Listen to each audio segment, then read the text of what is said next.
Géométrie repérée dans l'espace pour terminal S. Un premier chapitre sur les points. On peut déplacer un point M.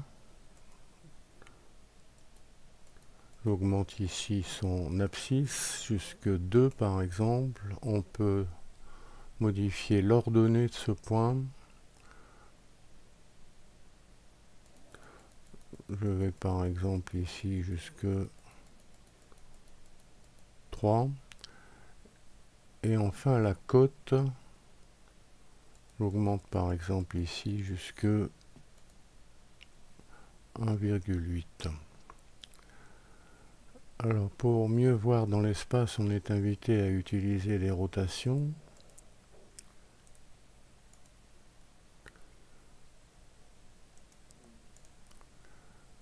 Remise à 0.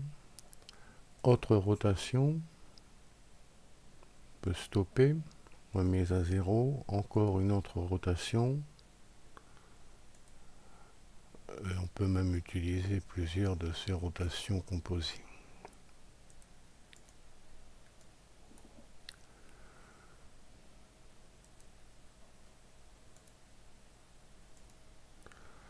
Alors à chaque point M est associé un triplet de réel x, y, z. À chaque triplet x, y, z est associé un point M de l'espace, défini par le vecteur OM, c'est xi plus yxi plus zk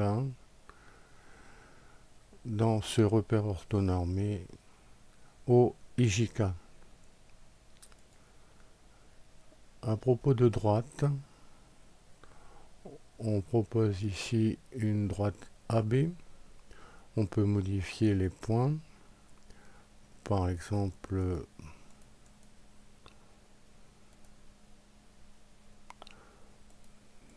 on déplace A et B de cette façon. Toujours pour mieux voir dans l'espace, les rotations sont intéressantes.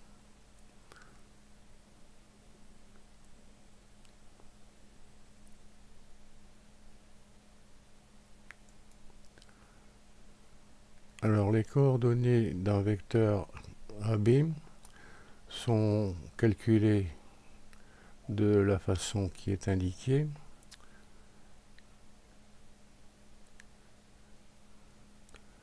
L'ensemble des points M de AB, c'est l'ensemble des points M tels que les vecteurs AM et AB soient collinéaires, c'est-à-dire tels que vecteur AM égale K vecteur AB, où K est un réel.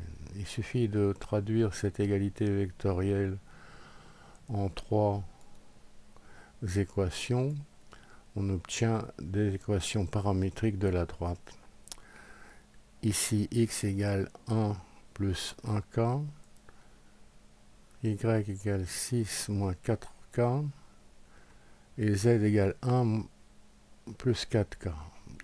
Alors, 1, 6 et 1 sont les coordonnées de A,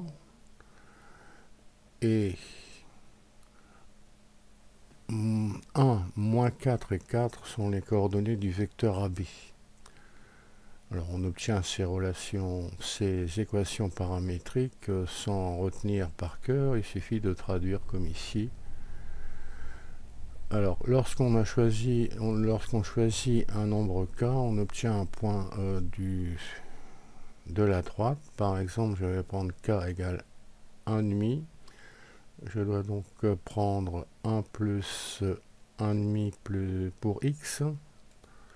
Alors 1,5. Pour y, 6 moins 4k, c'est 6 moins 2, ça fait 4. Mais 4. Et pour z, c'est 1 plus 4k, c'est-à-dire 1 plus 2, 3.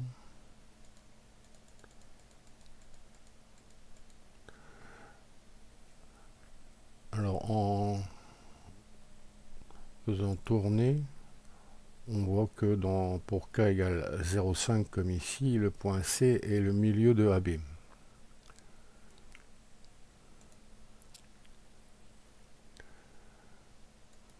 Troisième chapitre, les plans. Un plan défini par 3 points, A, B, C ici. qu'on peut voir mieux en tournant.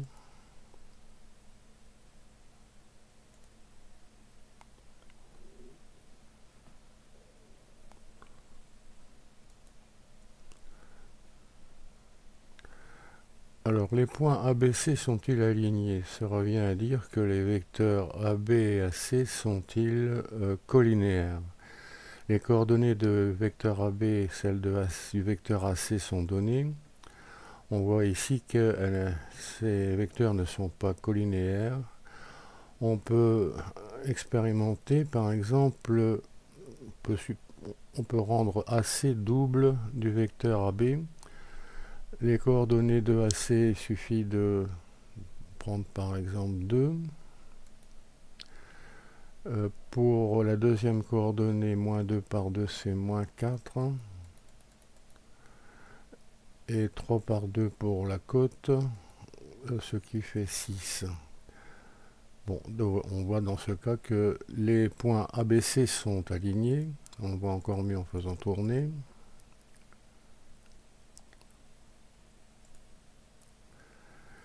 Et des points ABC alignés ne déterminent pas un plan. Il faut donc modifier les points A ou B ou C pour obtenir un plan ABC. Alors voici ce plan.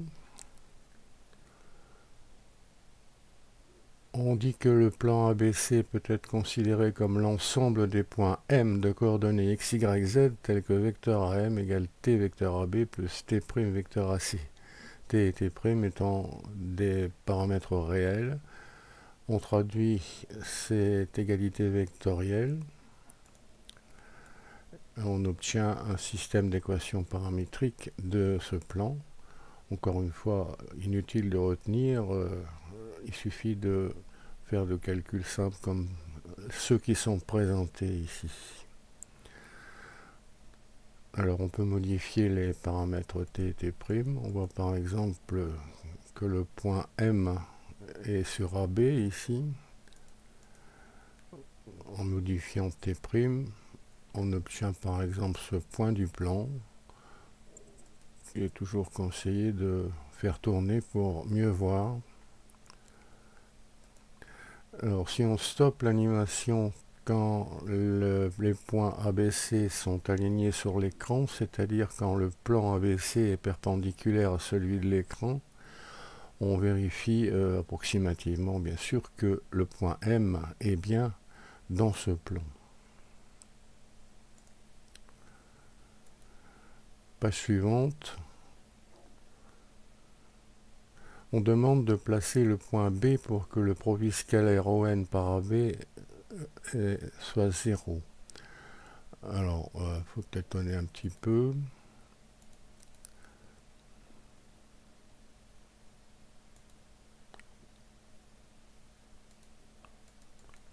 Voici, ON, AB sont des vecteurs orthogonaux. Même recherche pour ONAC.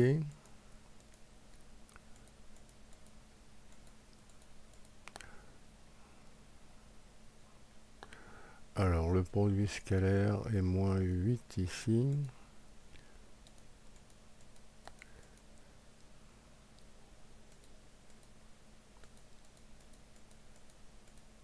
Voilà. Alors, au cas où on ne trouve pas tout de suite, on peut continuer à chercher ou bien cliquer sur le bouton d'aide qui donne une solution. Le voici. Alors, on arrive à montrer que l'ensemble des points M, le plan est défini par les équations paramétriques qui se traduit par ici 1x plus 1y moins 3z moins 13 égale 0, qui est une équation cartésienne du plan. On remarquera que le coefficient de x1, coefficient de y1, le coefficient de z moins 3 sont les coordonnées du vecteur normal. Une équation cartésienne d'un plan définie par un point A et un vecteur normal de coordonnées petit a, petit b, petit c, c'est ax plus by plus cz plus d égale 0, où d est un réel qui dépend de la position de 1. Ce qui est précisé ici, l'ordinateur donne un plan quelconque défini par ce point A de coordonnées moins 4, 1, 2 et le vecteur normal de coordonnées moins 1, moins 2, 5, 3, 5 ici. L'équation cartésienne est de la forme ax plus by plus c, z plus d égale 0. On écrit que les coordonnées de A vérifient cette équation et on trouve d égale moins 8,5. Alors le plan en question utilise les points d'intersection avec les axes D et F et on complète pour faire un parallélogramme pour mieux voir. Alors toujours rotation possible et on peut se donner d'autres plans au hasard de l'ordinateur. Alors il faut choisir une figure lisible qu'on peut regarder encore en faisant tourner.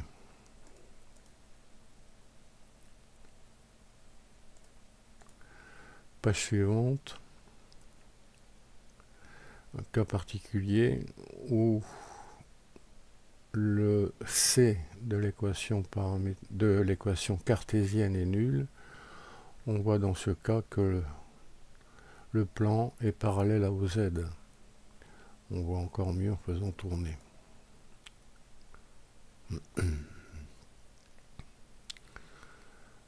Autre cas particulier, c'est petit a égale à 0, le plan est parallèle à OX.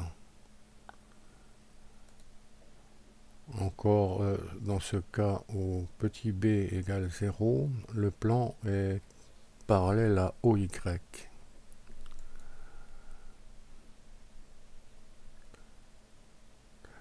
Alors quand le vecteur normal est de la direction de OZ, le plan P est parallèle au plan OY. Autre cas, le plan est parallèle à XOZ, plan parallèle à YOZ, et on revient au menu. Point droite et plan. Alors voici une donnée au hasard de l'ordinateur. Le point M n'est pas dans le plan. Pour le placer dans le plan, il suffit de prendre les coordonnées qui vérifient l'équation. Alors, ça a été choisi simplement ici. Par exemple, si on garde 1 et 1 pour x et y de M, il suffit de faire en sorte que moins 1, moins 2, plus 2n moins 6 soit 0, c'est-à-dire que 2n est égal à 4,5. Voilà confirmé par une animation qui s'arrête quand le plan est perpendiculaire à l'écran. On vérifie que M est bien sur la tranche en question dans ce plan. Dans cette page, on a un plan au hasard de l'ordinateur. On demande de placer M et M' pour que la droite M' soit parallèle au plan P.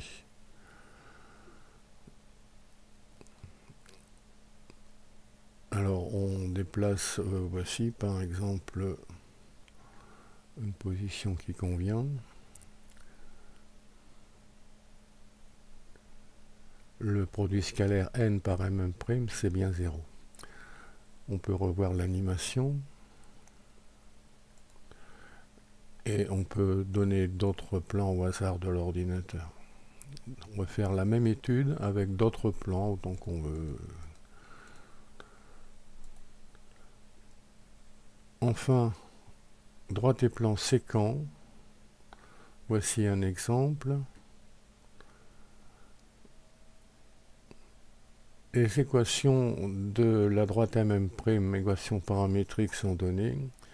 Il suffit de reporter dans l'équation cartésienne pour obtenir des valeurs de t et t' qui permettent le calcul de x, y, z, coordonnées du point K d'intersection, coordonnées qui vérifient donc à la fois l'équation cartésienne du plan et les équations paramétriques de la droite. On trouve ici moins 2, 1, 3 qu'on peut voir sur l'animation. Alors, autre plan au hasard. Voici moins 6, moins E5, que l'animation va vérifier approximativement quand le plan est perpendiculaire à celui de l'écran. Bon, on peut reprendre ce programme en cliquant sur le lien qui est sous la vidéo.